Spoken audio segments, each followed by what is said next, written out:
Some people don't walk into your life by accident. They arrive like storms and leave behind ruins or miracles.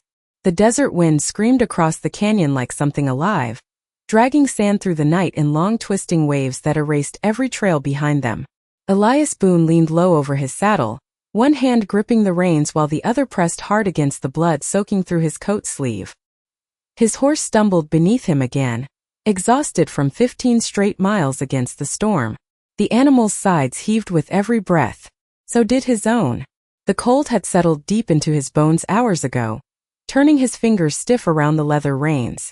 He should have stopped before sunset. Any sane man would have. But sane men usually had somewhere left to go. Elias Boone did not. Thunder rolled across the desert sky, low and distant, and for a moment the lightning exposed the empty world around him. Red rock, dead brush, endless darkness, nothing else. Then he saw it. A single lantern glowing far ahead through the storm. Weak, flickering, lonely. At first he thought the desert was playing tricks on his eyes. Heat and exhaustion could do that to a man. Make him see rivers where there was dust. Make him hear voices in the wind. But the light stayed there, trembling against the black horizon like a candle refusing to die. Elias narrowed his eyes against the blowing sand. A house. Had to be. Maybe an old ranch cabin tucked between the rocks. Maybe abandoned. Maybe occupied by someone who wouldn't appreciate strangers knocking after midnight. He didn't care anymore. His horse nearly collapsed beneath him another 100 yards forward, forcing Elias to slide from the saddle before the poor animal hit the ground. Easy now, he muttered softly, resting a gloved hand against the horse's neck. The animal trembled under his touch. Steam rose from its body into the freezing desert air. Elias looked toward the lantern again. It sat no more than 50 yards away now beside a weathered wooden house standing alone against the storm. No barn. No fence. No smoke from the chimney. Just one dim light burning behind a curtain. The kind of place a person lived in when they no longer wanted to be found. Elias grabbed the saddle horn to steady himself as dizziness swept through him again. The cut along his arm burned worse now. He barely remembered getting it. Something back near Black Creek. A shattered window. Running horses. Men shouting his name through rain and gun smoke. The memory came in broken pieces he no longer trusted. The only thing that mattered now was staying alive till morning. He stepped onto the porch slowly, boots creaking against old wood while the wind rattled the loose boards beneath him. One lantern hung beside the door, swinging gently in the storm. Elias reached for the handle then stopped. Something felt wrong. The front door wasn't shut all the way. It sat open just enough for darkness to stare back at him through the narrow crack. Not welcoming him. Watching him. Another gust of wind slammed into the house hard enough to shake the walls. Elias pushed the door wider with 2 fingers and stepped inside carefully. The smell hit him first. Dust. Old wood. Coffee gone cold hours ago. Then silence. Not peaceful silence. Heavy silence.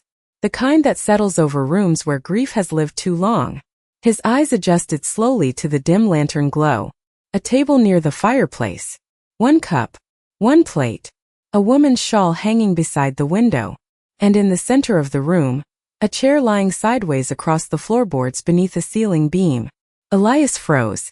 Above the chair, a rope still swayed gently back and forth in the dark. The rope turned slowly above the fallen chair, creaking soft against the ceiling beam while sand hissed across the windows outside. Elias Boone stood motionless near the doorway, one hand still resting against his injured arm, listening to the silence inside that lonely desert house. He had walked into abandoned cabins before, seen empty ranches swallowed by dust and wind, but this place did not feel abandoned. It felt interrupted, like sorrow itself had just stepped into the next room. Then he heard it, the sound of a shotgun being cocked behind him. Slow, careful, close enough to stop his breathing. Do not move. The voice was low and worn thin from crying, yet steady enough to make him obey. Elias slowly lifted his hands away from his sides. The pain in his shoulder sharpened instantly. He turned his head just enough to see her standing near the hallway entrance with the shotgun pressed tightly against her shoulder. For a second, neither of them spoke. The storm battered the walls outside while the lantern beside the fireplace flickered across her face. She looked younger than he expected. Maybe early 30s. Dark blonde hair loosely pinned back. Pale skin touched gold by the lantern light. But it was her eyes that held him still. Green. Red from tears. Exhausted in a way sleep could never fix. Elias glanced once toward the rope hanging above the chair. The woman noticed. Her grip tightened slightly on the shotgun. "You should have kept riding," she said quietly. Elias swallowed dry desert dust from the back of his throat before answering. "My horse is near dead." His voice came out rough from cold and exhaustion. "So am I, if I am being honest." She did not lower the gun. "Men always arrive here after something bad happens." Elias gave a faint nod. "That makes two of us." Something shifted in her expression then. Not trust. Not kindness. Just recognition.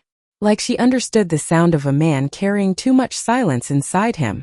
The lantern flame fluttered again as another gust of wind slammed against the house hard enough to shake the windows. Somewhere outside, his horse let out a weak, tired breath. The woman looked toward the sound instinctively. Elias noticed the hesitation immediately. Out here, no one survived long without learning mercy for tired animals. Finally, she lowered the shotgun an inch. "Bring the horse around back," she said. "There is an old water trough behind the shed." Elias blinked once, surprised she had spoken at all. "I appreciate it." "Do not," she answered softly. "I almost did not open the door." He stepped back outside into the storm and nearly lost his footing against the wind. Sand scraped across his face while he led the horse behind the house through darkness broken only by the weak lantern glow from the kitchen window. The shed leaned crooked beside a cluster of dry mesquite trees, half buried in drifting sand. Elias filled the trough slowly from an old rain barrel while his horse drank greedily. He rested his forehead briefly against the animal's neck, breathing in the smell of wet leather and dust. For the first time in 3 days he was no longer running through open country. But safety still felt far away. When he stepped back inside, the shotgun was gone. The woman stood near the stove instead, pouring black coffee into a chipped tin cup. The rope had disappeared too.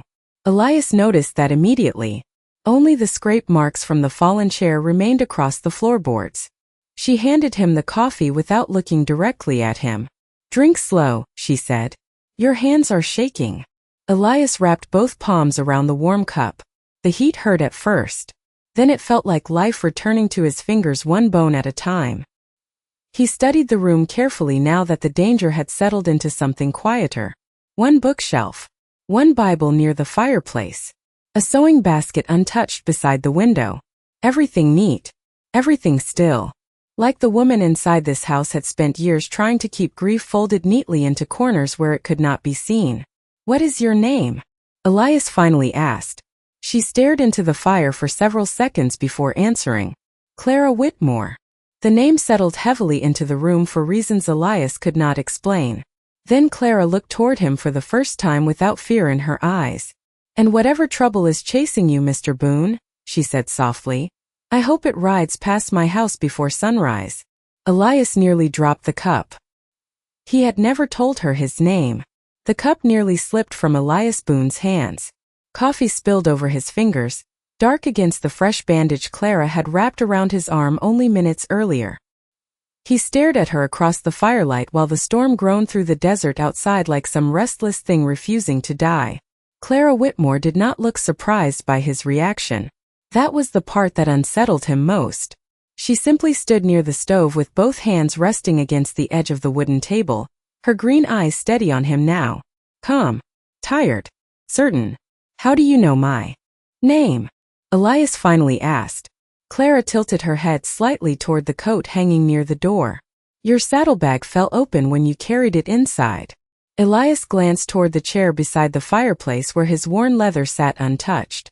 One corner hung loose, exposing the edge of a silver deputy badge buried beneath an old map and a change of clothes. His stomach tightened immediately. He had forgotten the badge was even there. Forgotten because he had spent 3 years trying not to remember the man he used to be. Clara followed his eyes toward the bag. Most drifters do not carry law badges through the desert. Elias looked down into the steaming coffee. Most lawmen do not end up bleeding in storms either. The room fell quiet again after that. Not awkward quiet. Heavy quiet. The kind shared between strangers who already knew too much pain to bother lying anymore. Clara moved slowly around the kitchen, feeding another piece of mesquite wood into the stove. Firelight washed softly across her face while shadows flickered against the walls behind her. Elias noticed she walked carefully, almost cautiously, like someone unused to hearing another pair of boots inside the house. Everything about Clara Whitmore felt practiced in loneliness. Every movement measured. Every silence protected. Outside, the storm began easing at last. The wind still rattled the windows, but the worst of it had passed farther east toward the canyon. Elias could hear the quieter sounds now. The crackle of firewood. The ticking clock beside the bookshelf. The soft scrape of Clara setting another cup onto the table even though she clearly had not expected company tonight. "You live out here alone?" he asked. Clara gave a faint nod. "For 6 years. Elias studied the room again, seeing it differently now. Not abandoned. Preserved. Like a church built for memories no one else visited anymore. His eyes drifted toward the photograph resting beside the fireplace mantel. He had only caught a glimpse earlier through exhaustion and dim light, but now the image stood clear beneath the lantern glow. A young man in a dark vest. Hands tied loosely in front of him. A crowd behind him outside some small desert town. Even faded with age, the grief around the photograph felt fresh enough to touch. Clara noticed where Elias was looking. Her voice lowered almost to a whisper. His name was Daniel. Elias remained still. "Your husband." She nodded once. "He died in Black Creek." The name settled over Elias like cold rain. Black Creek. He had not heard those words spoken aloud in nearly 4 years. Not since the night everything inside him broke apart.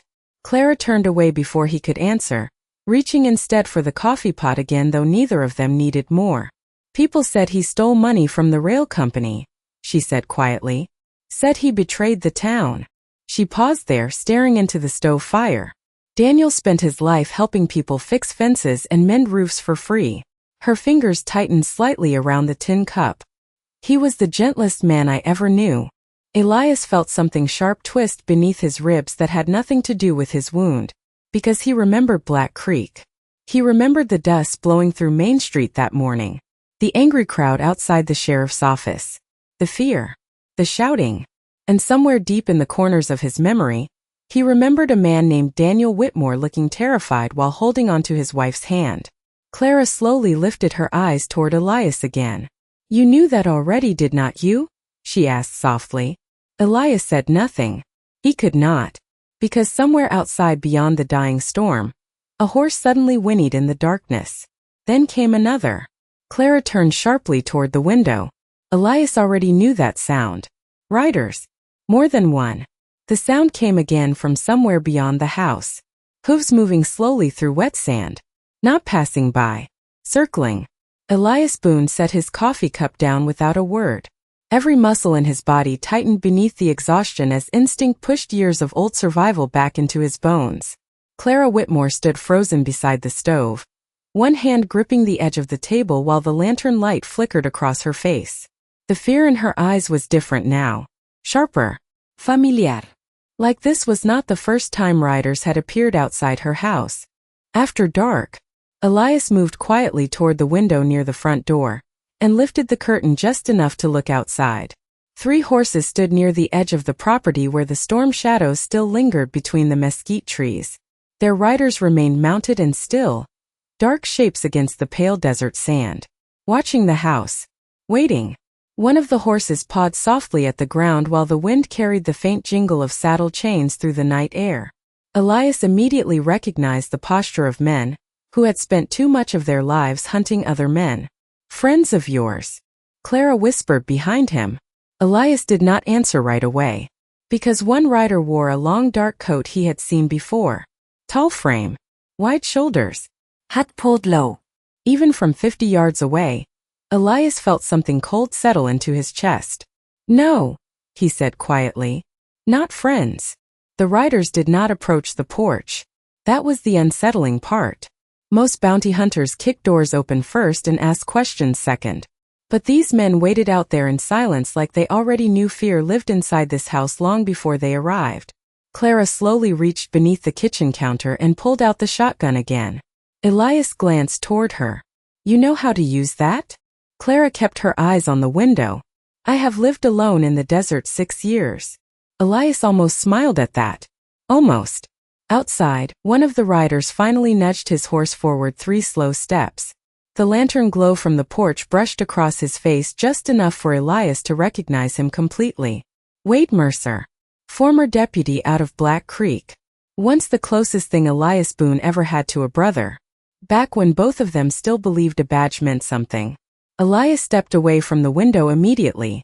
"Turn the lantern down," he said quietly. Clara frowned. "Who are they?" "Men who should not find me here." She studied his face carefully then. Whatever she saw there made her lower the lantern flame without another question. Shadows deepened across the room instantly. The fire cracked softly behind them while the desert outside seemed to hold its breath. Then came the knock. 3 slow hits against the front door. Not angry. Not rushed. Somehow worse because of it. Clara raised the shotgun slightly. Elias moved beside the wall near the doorway, keeping himself out of sight. Another knock followed. Then a voice drifted through the wood. Calm. Familiar. "Evening, Miss Whitmore." Clara stiffened at hearing her name. "Sorry to bother you this late." Elias closed his eyes briefly. Wade Mercer always sounded polite before trouble started. Clara swallowed once before answering through the door. "What do you want?" A pause. Wind. The creak of saddle leather outside. "Looking for a man riding a gray horse," Wade replied. "Middle-aged. Injured arm. Calls himself Elias Boone." Silence flooded the house after that. Elias watched Clara carefully. Watched her grip tighten around the shotgun. She could hand him over right now and end whatever danger had followed him across the desert. Most people would. Safer that way. Easier to. Clara looked toward him only once. Long enough to see the truth sitting exhausted in his eyes. Then she turned back toward the door. "Never heard of him," she said softly. Outside, another rider laughed under his breath. Wade did not. "Miss Whitmore," he said after a moment, "you have always been a poor liar." Elias saw Clara's face pale slightly in the lantern glow. Then Wade spoke again, quieter this time. "Especially about men connected to Black Creek." The room suddenly felt colder than the storm outside. Clara Whitmore stood perfectly still beside the kitchen table, while the words settled over the room like dust after a collapse. Especially about men connected to Black Creek. Outside, the horses shifted restlessly beneath their riders. Leather creaked. Wind moved softly across the porch. Inside the house, nobody breathed for a second. Elias Boone watched Clara carefully from the shadows near the wall. The lantern light caught the fear returning to her eyes, but beneath it now sat something colder. Anger. Old anger buried so long it had turned heavy as stone. Wade Mercer knocked once more against the door. Gentler this time. "Miss Whitmore," he said through the wood, "you know I do not enjoy standing in storms all night." Clara finally spoke, her voice steady despite the tremble in her hands. "Then maybe you should ride home." One of the men outside laughed quietly again, but Wade remained silent for a moment too long. Elias remembered that silence. Wade always paused before deciding whether kindness still had value. Years ago, back when they wore badges together in Black Creek, Wade had once spent 3 straight hours helping an old rancher fix a broken wagon wheel in the rain. Another time he had arrested his own cousin for cheating a widow out of her land. There was a time Elias trusted him more than anyone alive. That memory hurt worse than the wound in his arm. "You still keep the lantern burning late," Wade finally said. "Daniel used to do the same thing." Clara's jaw tightened immediately at her husband's name. Elias saw it happen in the firelight. Like hearing Daniel spoken aloud pulled open something inside her she spent years trying to keep buried. "Do not say his name," she whispered. Silence again. Then Wade sighed softly outside the door.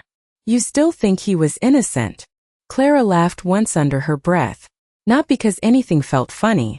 Because grief sometimes ran out of tears and became something quieter. "I know he was."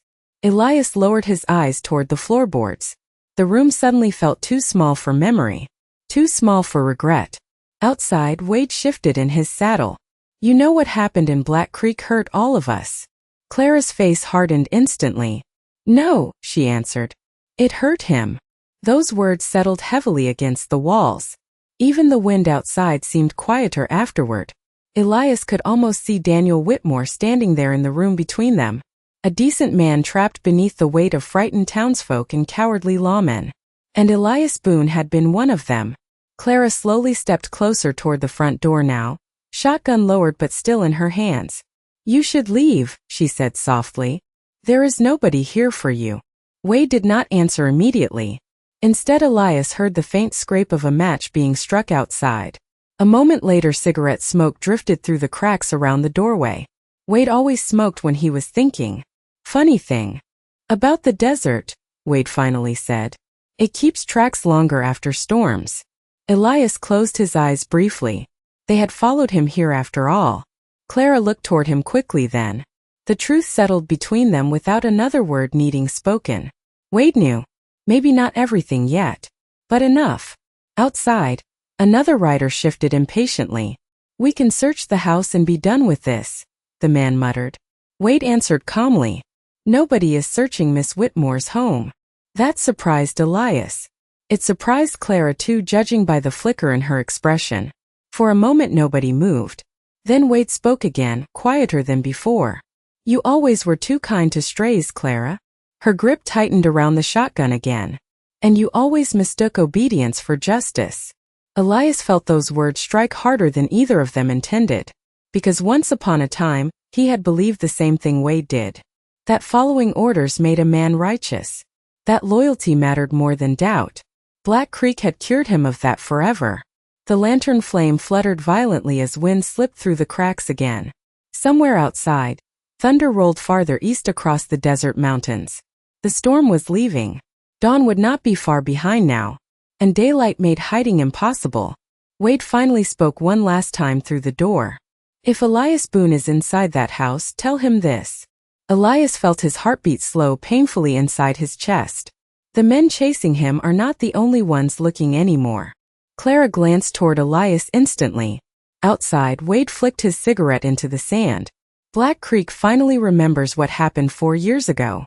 Then the riders turned their horses slowly away from the house and disappeared back into the dark desert wind. The sound of the riders faded slowly into the desert until only the wind remained. Elias Boone stayed near the window a few seconds longer, staring out across the dark sand where Wade Mercer and the others had disappeared beyond the mesquite trees. Dawn still sat an hour away, but the storm had broken apart enough for pale moonlight to slip through the clouds now. The desert looked washed clean and empty again, like it had swallowed the danger whole. But Elias knew better. Trouble never truly left. It only circled wider before returning. Behind him, Clara Whitmore carefully set the shotgun back beneath the kitchen counter. The movement was slow, almost exhausted. Like the fear had drained what little strength remained in her. Neither of them spoke right away. The silence between them no longer felt like the silence of strangers. It felt heavier now. Shared. Elias finally stepped away from the window and reached for his coat hanging near the stove. Clara looked up immediately. What are you doing? Leaving before sunrise, Elias answered quietly. Those men might respect your house tonight. Tomorrow is different. Clara folded her arms tightly across herself. You can barely stand. I have ridden worse. That was not an answer. Elias paused there with one hand resting against the coat sleeve. The firelight caught the tired lines across his face. The dust still dried along his jaw, the years sitting behind his eyes like old storms that never fully passed. Men around me tend to bring bad luck, he said softly. Clara looked toward the front door where the rope mark still scarred the wooden floorboards beneath the ceiling beam. You are not the first. The words settled hard in the room. Elias slowly lowered the coat back onto the chair. Somewhere outside, his horse shifted softly near the shed. Inside the house, the clock beside the bookshelf ticked on through the quiet like it had spent years listening to grief echo off these walls. Clara moved toward the stove again, though there was nothing left to fix and no reason to stay busy anymore. Elias noticed that too. Some lonely people cleaned rooms. Others folded blankets twice. Clara Whitmore kept moving because stopping meant remembering.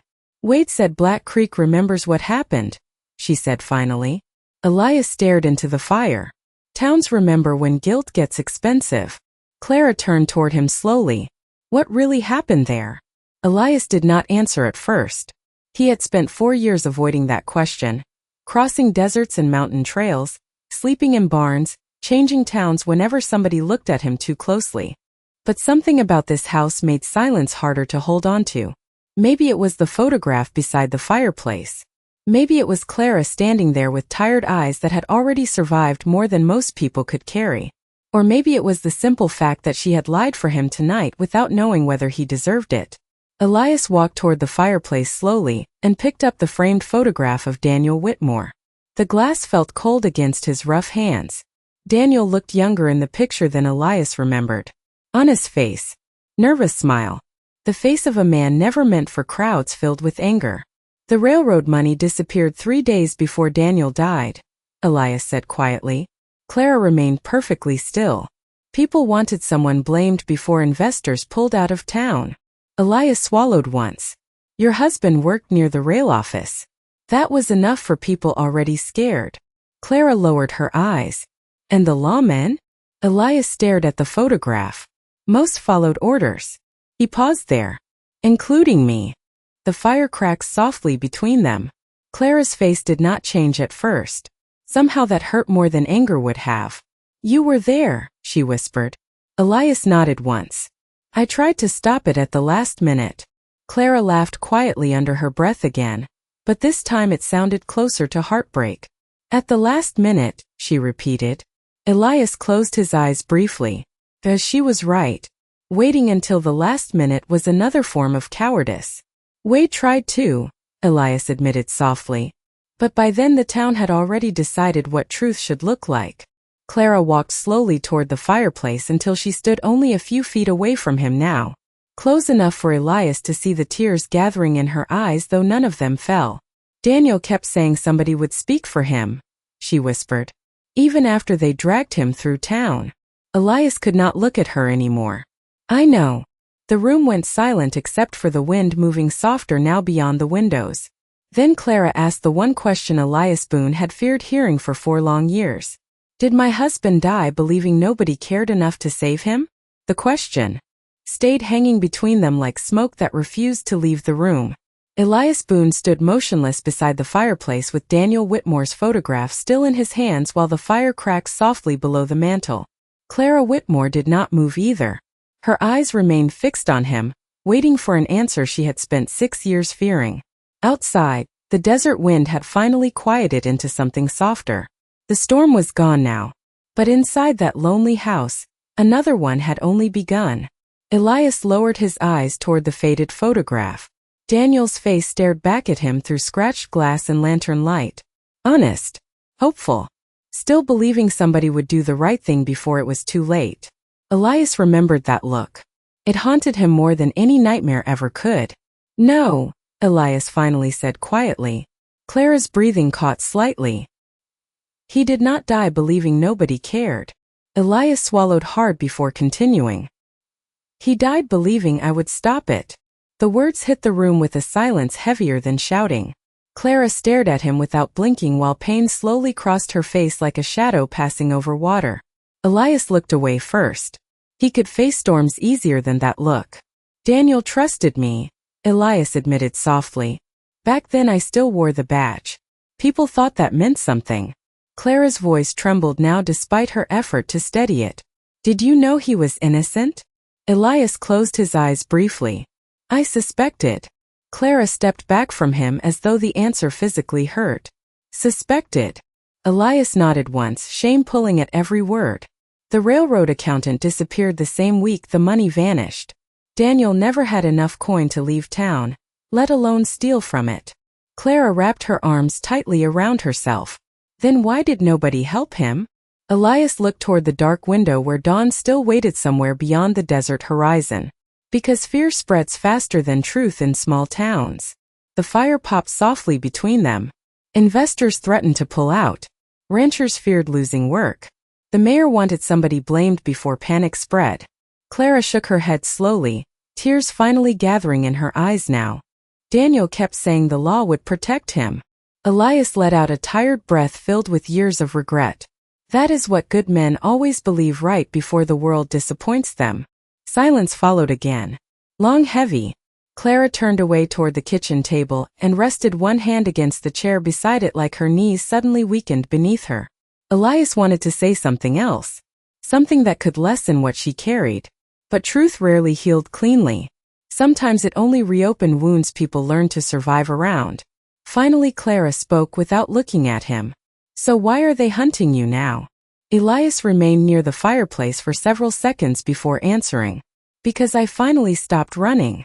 Clara frowned slightly and looked back toward him.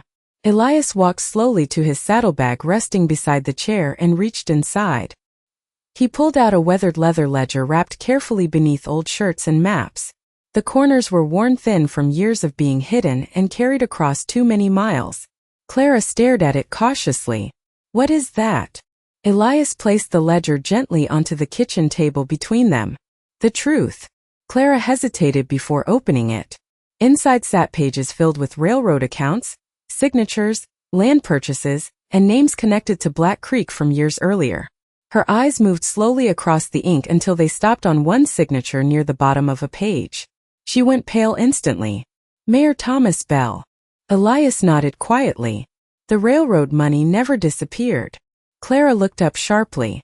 Then Daniel found records he should not have found, Elias finished softly. The room seemed to shrink around them after that. Clara stared back down at the ledger while her hands trembled slightly against the pages. Bell framed him. Elias nodded again. And everyone else helped bury it because admitting the truth would have destroyed the town. Clara shut the ledger slowly, tears sliding silently down her face now. 6 years, she whispered. 6 years I buried my husband believing the whole world forgot him. Elias watched her carefully across the lantern glow. Not everyone forgot. Clara laughed bitterly through the tears. You disappeared. Elias looked down at his scarred hands. Because I was ashamed of the man I became. The first pale hint of sunrise touched the windows then, soft gray light slipping slowly across the desert outside. Clara wiped at her face and looked toward Elias again with something new behind her eyes now. Not trust. Not forgiveness. But the first fragile crack in the loneliness she had built around herself for 6 long years. Morning arrived slowly across the desert, pale sunlight spilling over the red canyon walls while the last pieces of storm cloud drifted east like tired ghosts. The house felt different in daylight. Smaller somehow. More fragile. Elias Boone stood outside beside the old water trough washing dried blood from his hands while cold wind moved softly through the mesquite trees. His horse rested nearby with its head lowered, finally calm after the long night. For the first time in years, Elias had slept beneath a real roof instead of under open sky. Yet exhaustion still clung to him heavier than the dust on his boots. Because sleep did not erase memory. It only quieted it for a few hours. The front door creaked softly behind him. Clara Whitmore stepped onto the porch carrying a tin coffee pot, wrapped in a faded kitchen towel. Sunlight touched her hair now, turning strands of gold through the loose braid resting over one shoulder. She looked tired, but different from the woman who had stood beneath a rope the night before. Softer around the eyes. Less hollow. Elias noticed it immediately and said nothing. Some changes deserved silence. Clara walked toward the porch railing and poured coffee into 2 cups while the desert stretched quiet around them for miles. You always wake before sunrise? She asked. Elias leaned against the trough beside his horse. Habit. Clara handed him a cup carefully. From the lawman days? Elias stared into the steam rising from the coffee. From the running. Clara nodded slowly like she understood more than she wanted to. For a while neither of them spoke. The desert carried its own kind of silence in the mornings. Not empty silence. Listening silence. Wind moving through dry brush. Saddle leather. Creaking softly. A hawk somewhere high above the canyon. Elias had crossed half the country chasing places quiet enough to bury regret. But standing there beside Clara Whitmore's porch, he realized loneliness sounded different when another person shared it with you. Clara rested both elbows against the porch railing and looked toward the horizon. Daniel used to sit out here every morning, she said softly. Said the desert looked honest at sunrise. Elias glanced toward her. Was he right? Clara thought about it for a moment. I think the desert just does not pretend to care what becomes of us. Elias almost smiled at that. That might be the most honest thing I have heard in years. Clara looked down into her coffee cup. You should leave before noon. The words landed quietly between them. Not cruel. Not cold. Just true. Elias nodded once. I know. Clara kept her eyes on the horizon. Wade Mercer protected this house last night because he respected Daniel. She paused there. Other men will not. Elias stared toward the distant canyon ridges where heat already shimmered faintly above the sand. I never meant to bring trouble here. Clara let out a faint breath through her nose. Trouble arrived here long before you did. Elias looked toward the barn beside the mesquite trees. One side of the roof sagged badly where old wood had warped from years of wind and neglect. Half the fence nearby leaned crooked into the sand. Daniel had once kept this place alive. Now time was slowly reclaiming it board by board. Without another word, Elias set his coffee cup down and walked toward the shed. Clara frowned slightly behind him. What are you doing? Elias picked up an old hammer resting beside the wall. Your roof is one hard storm away from collapsing. Clara blinked in surprise. You do not owe me repairs. Elias tested one of the loose boards carefully. Maybe not. He glanced back toward her over his shoulder. But your horse deserves better than rain leaking through the ceiling. Clara stood there silently while Elias climbed onto the low edge of the shed roof and began replacing loose planks one careful movement at a time despite the pain still pulling at his injured arm. The morning sun climbed higher over the desert, while hammer strikes echoed softly across the canyon.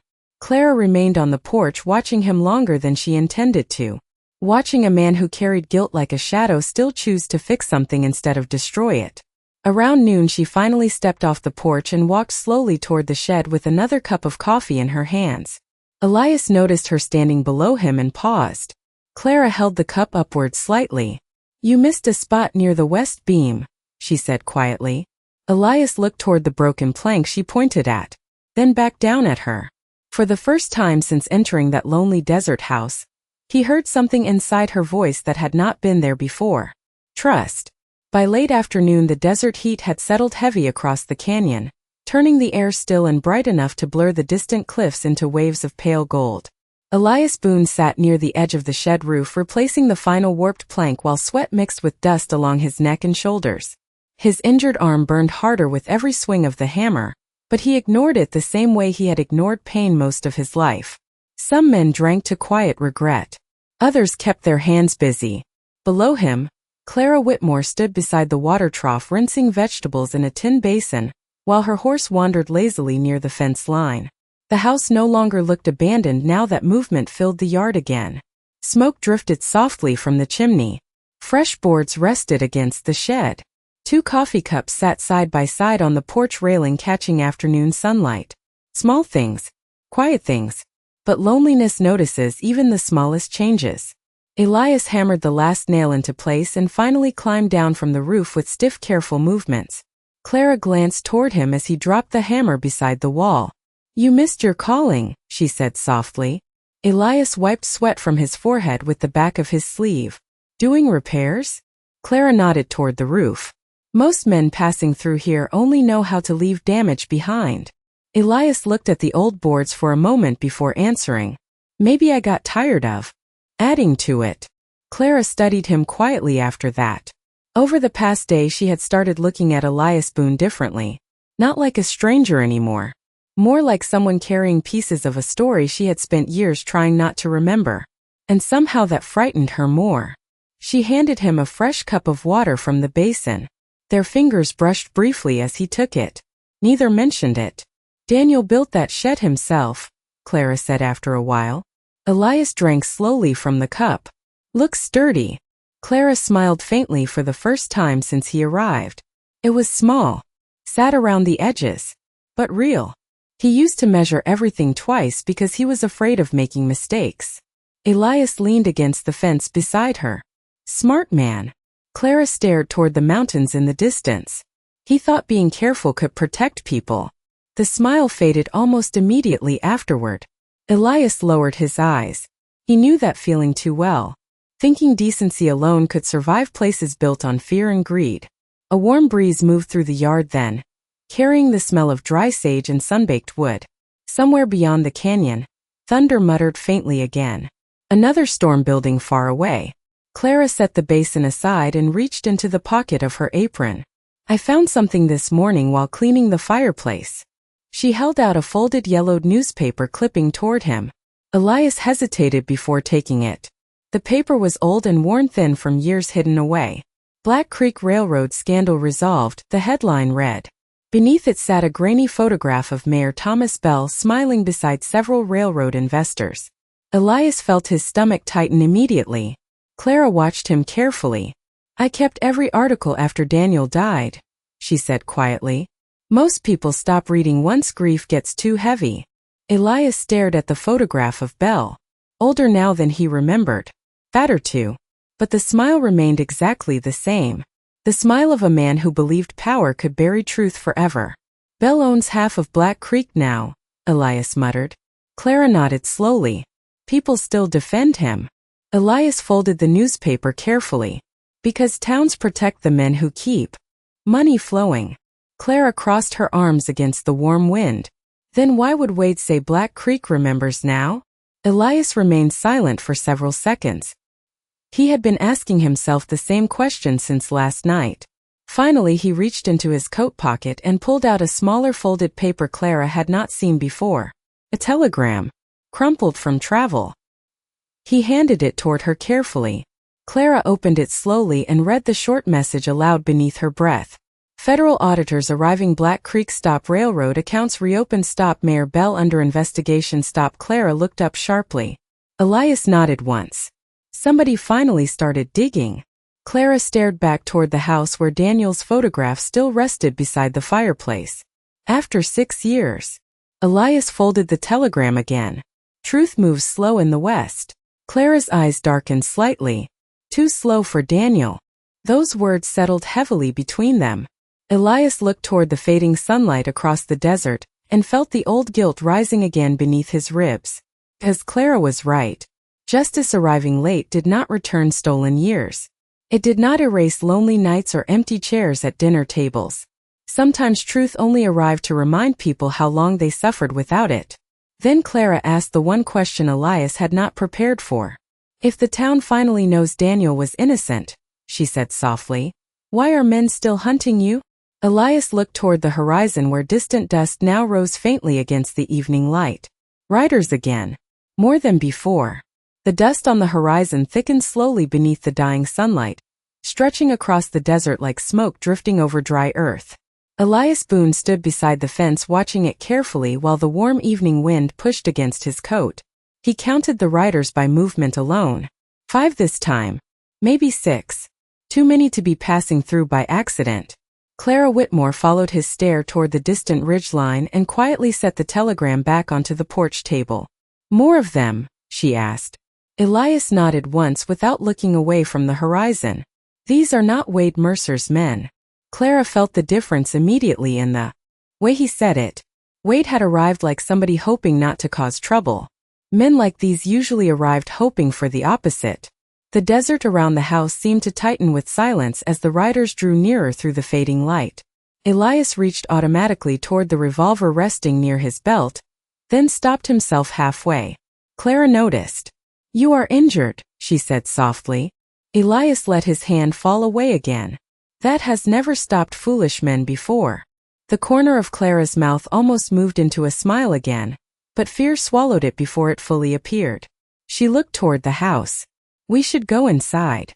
Elias remained still another few seconds before finally nodding. Together they walked back toward the porch while the horses in the distance kept coming steadily closer. The sunset painted the desert deep orange now, long shadows stretching from the mesquite trees across the sand like dark fingers reaching toward the house. Inside the air felt cooler, safer for the moment. Clara lit another lantern while Elias quietly closed the shutters over the front windows one by one. Wood creaked softly under his hands. Every sound in the house seemed louder now.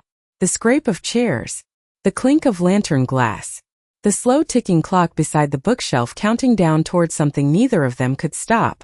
Clara stood near the kitchen table watching Elias move carefully through the room. "You still have not answered my question," she said. Elias paused beside the final window. "Which one?" Clara folded her arms tightly. "Why are men still hunting you if the truth about Black Creek is finally coming out?" Elias lowered the wooden shutter slowly before answering. "Because truth scares powerful men worse than lies do." Clara waited. Elias let out a tired breath and sat down heavily beside the fireplace.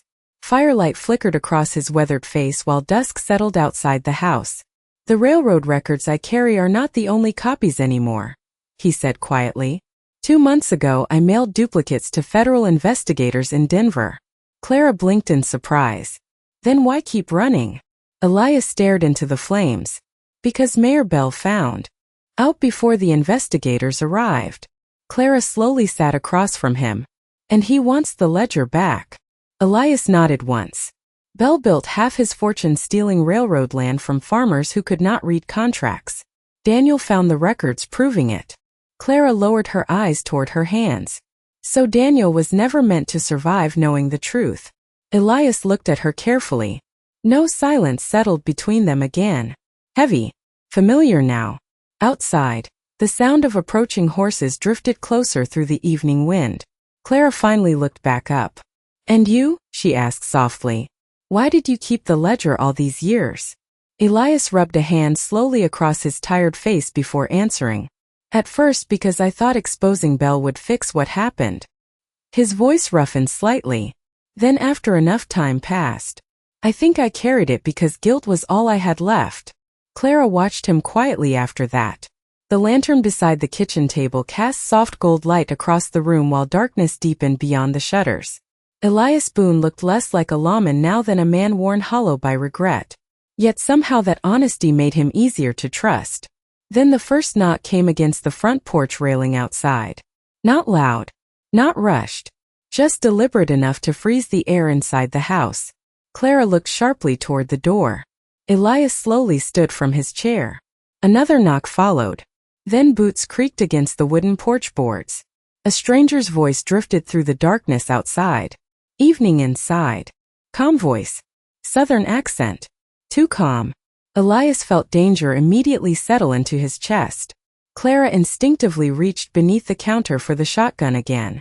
The voice outside continued softly. "We are looking for a man carrying railroad documents." Elias and Clara exchanged one quick glance across the lantern light. Then the stranger added something that turned the room cold. "Mayor Bell is offering $5,000 for Elias Boone alive." The words lingered in the room long after the stranger outside stopped speaking.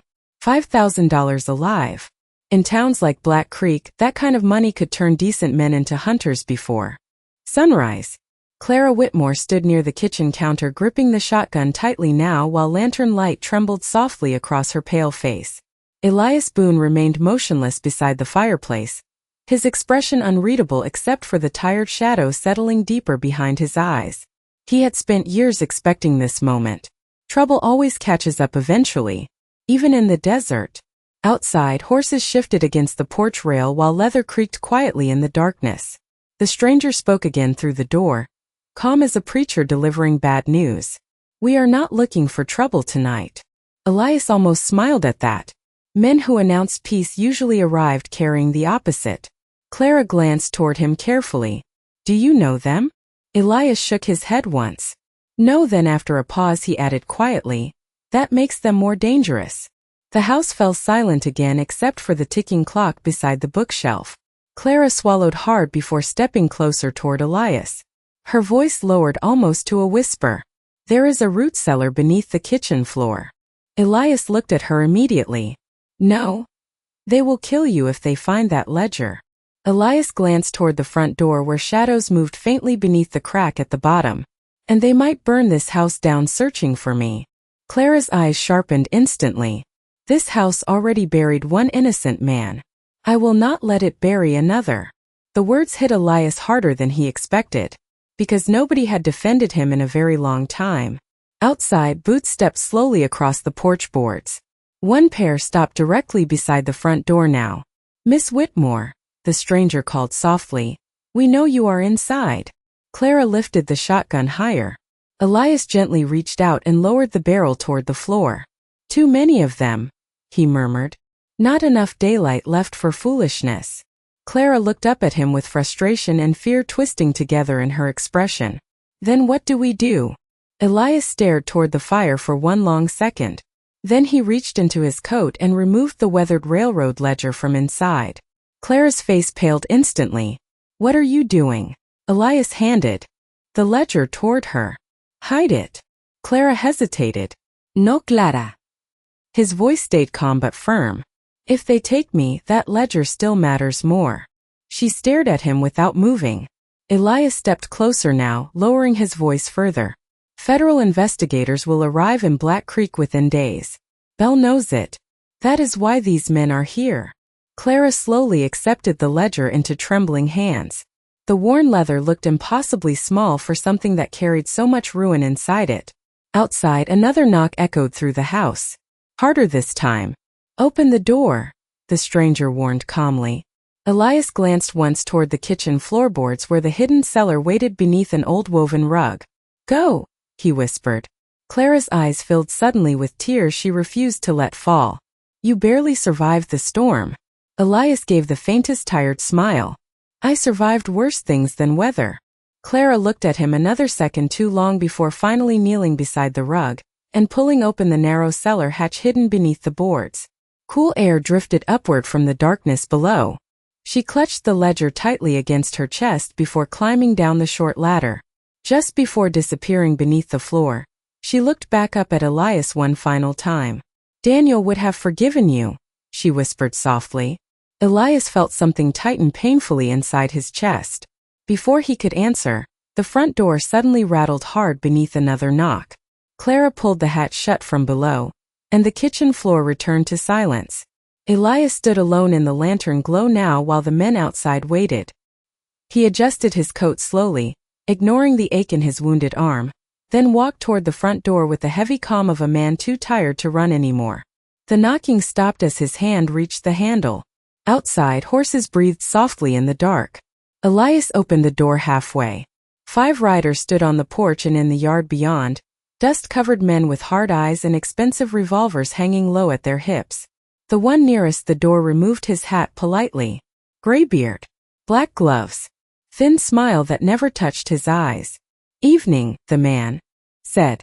Elias leaned lightly against the doorway. Depends who is asking. The stranger studied him for a moment beneath the lantern glow. Then his smile widened slightly. Name is Calvin Rusk, he said. And you, Mr. Boone, have become a very expensive man. Calvin Rusk stood beneath the porch lantern with rain dust still clinging to the shoulders of his dark coat, while 4 riders waited silently behind him in the yard. The horses breathed clouds into the cool desert night, their reins jingling softly whenever the wind shifted. Elias Boone leaned against the doorway with one hand resting near his injured side, studying the men carefully. None of them looked nervous. That was always the dangerous kind. Men who arrived already certain of the outcome. Calvin removed a pair of leather gloves slowly, finger by finger, never taking his eyes off Elias. Mayor Bell speaks highly of you, he said with a thin smile. Elias looked toward the horizon beyond the riders where darkness had swallowed the canyon. Then Bell has gotten worse at lying with age. One of the riders behind Calvin chuckled quietly under his breath. Calvin did not.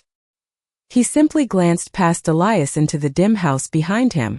Nice place Miss Whitmore keeps. Elias shifted slightly in the doorway, enough to block the man's view inside. She prefers visitors who announce themselves before sunset. Calvin nodded once as though accepting the insult politely. Fair enough. The silence that followed stretched long and uncomfortable beneath the lantern glow. Somewhere out near the fence line a coyote barked once into the dark. Calvin finally folded his gloves carefully into his coat pocket. I imagine you know why we are here. Elias kept his expression calm despite the ache burning through his shoulder. 5,000 reasons according to you. Alive, Calvin corrected gently. Bell did specify that part. Elias almost smiled at the strange honesty in that. And if I say no? Calvin looked toward the desert for a moment before answering.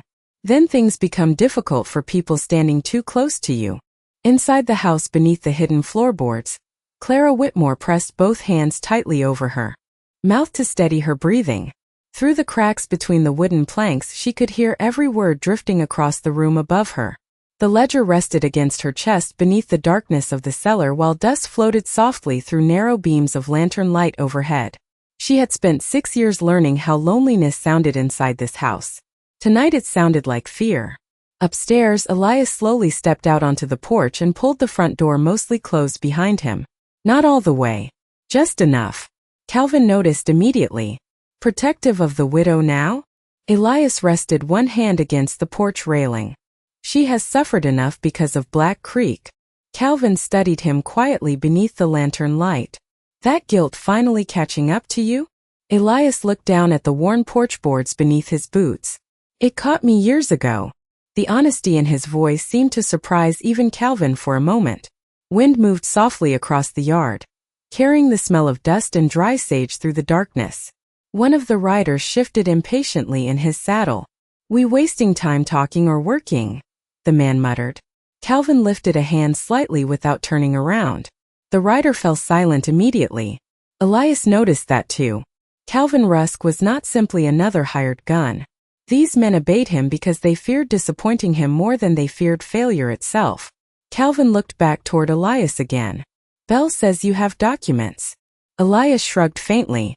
"Belle says a lot of things. And one of them finally became true." Calvin took one slow step closer onto the porch now. "Federal investigators are already riding toward Black Creek. Belle is desperate." Elias remained still. Calvin lowered his voice slightly. "Desperate men make poor decisions. I noticed." Calvin's eyes drifted briefly toward the closed front door behind Elias. "You know, this could end simple." Elias said nothing. Calvin sighed softly. "You hand over the ledger. We leave. Miss Whitmore keeps her peace." Elias stared at him for a long moment beneath the lantern glow. Then he asked quietly, "And if I told you Daniel Whitmore died innocent because men like Belle feared that ledger?" Calvin's face changed only slightly, but Elias caught it. Flicker. Recognition maybe. Regret even. Small enough most men would miss it. "I heard stories about Daniel," Calvin admitted softly.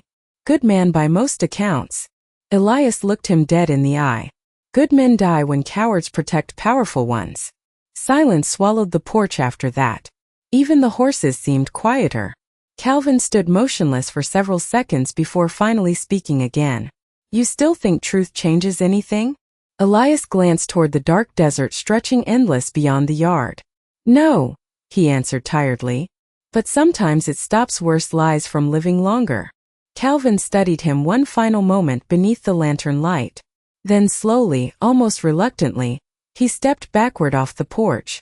"You have until sunrise," he said quietly.